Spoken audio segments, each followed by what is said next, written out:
Баршаңызға сәлем достар, Малика Шавкат қызының арнасына қош келдіңіздер. Бүгін мен сіздермен өте дәмді болып шығатын, сочный болып шығатын чебурекидің рецептімен бөлісемін. Видеоны соңына дейін тамашалап, менімен бірге дайындаңыздар. Алдымен ыдысымызға қайнап тұрған ыстық суды құямыз. 1 шай қасық тұз, 3 ас қасық сұйық май қосып, тұз ерігенше жақсылап араластырамыз. Қажет ингредиенттер описаниеде көрсетілген. Енді електен өткізілген ұнды салып, қасықпен қамыр илейміз. Өйткені бізде су ыстық қой, қолымыз күйіп қалмау үшін осылай қасықпен илеп аламыз. Содан соң барып қолмен қамырды илейміз. Қамыр дайын болғаннан соң пакетке салып шетке алып қоямыз. Оған дейін салмасын дайындаймыз. Тартылған ет, пияз, тұз, қара бұрыш және сұйық май қосып, барлығын жақсылап араластырып аламыз.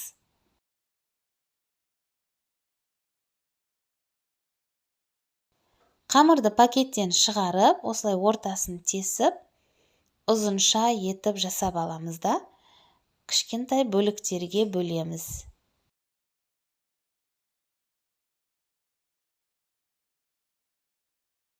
Әрбір бөлікті дөңгелек етіп формаға келтіріп аламыз.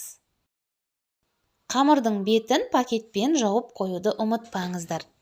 Сосын әр қамырды алып, жұқа етіп жаямыз.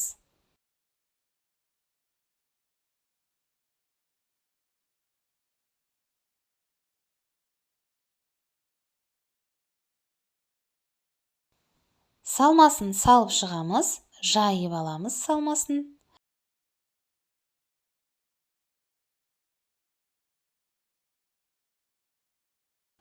Енді қамырдың екі шетін біріктіріп қолымызбен басып аламыз, сосын ирек кескіштің көмегімен кесеміз.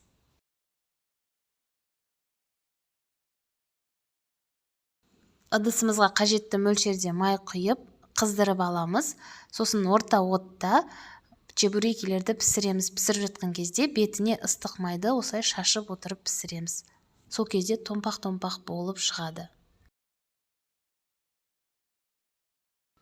Екі жағында қызартып пісіріп аламыз.